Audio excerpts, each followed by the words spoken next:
Hey guys, welcome back to my channel. My name is Annie. If you're new here, go ahead and click that subscribe button. If you're returning, welcome back. So today we're just going to be doing some small knotless braids. And what I really wanted to do today was like walk y'all through my process and like all the thoughts I'm having as I'm doing my hair. I felt like I made some mistakes. Even though I like how it turned out, I feel like, I don't know, I'm a perfectionist. Everything can always be done better. So I'm going to talk you guys through my mistakes. And I'm also going to show you guys how I curled the ends towards the end of the video. So if that's what you're here for, you know, just go all the way to the end of the video. Okay, so initially I part the hair from ear to ear, and then because these are small knotless braids, I do 3 sections and I braid that up.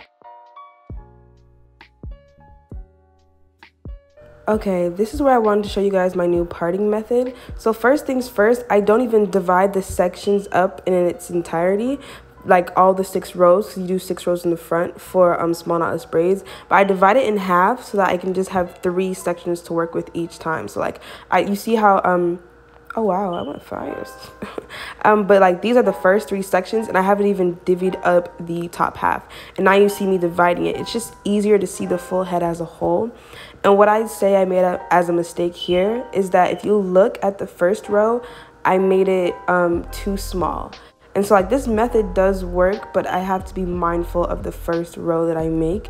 And also in saying that when you're making those rows, make sure your client's head is up and looking straight forward. Because if you can't tell, my client had her hair down for most of this video and it made it more difficult to part. And although it came out nice, these little waves going on here, it's the slightest wave. It still gets to me.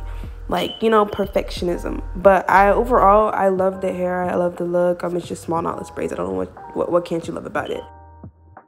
So the only thing left to do is look. What? I don't speak English. What?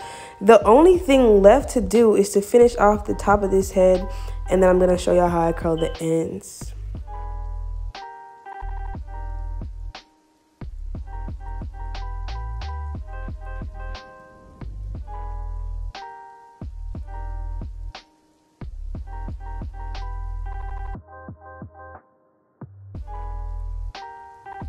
Okay, and if you're a braider, make sure you're charging for these small knotless braids because they take forever.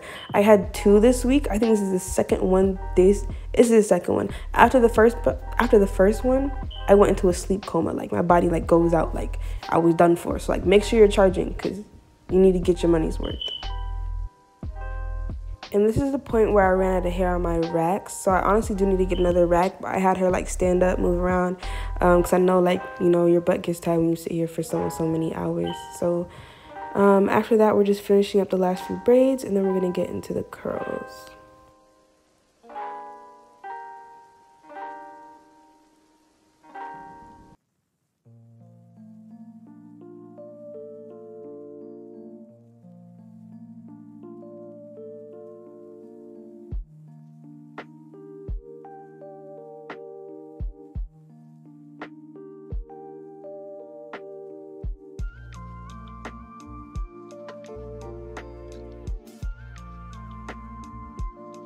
This is the finished braids. I'm telling you, parts to perfection still. Like, don't play with your girl. But, you know, you could always do better each time. Okay, after I'm done, it's time for the curls. So what I'm going to do is, because I only have 3 perm rods, I'm going to divide the sections into 2 because I don't want to put, like, how do I say this? Like, half of it, a third of it into one. I want to put a 1/6 of it into one, if that makes sense. I want to have to like curl it more so that like the curls are different, so that it would lay fuller, so they don't have similar curls. So I divide it into half, divide that section off, and then I have the 3 sections left over, and then you're gonna see me wrap the perm rods for each of them. And I start at where I want it to be, like how far up I want it to go on the braids.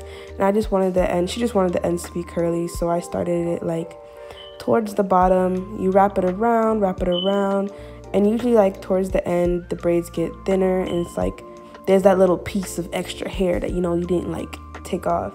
So you use that and secure it, and then you wrap the flexi rod around itself, and that secures it as well.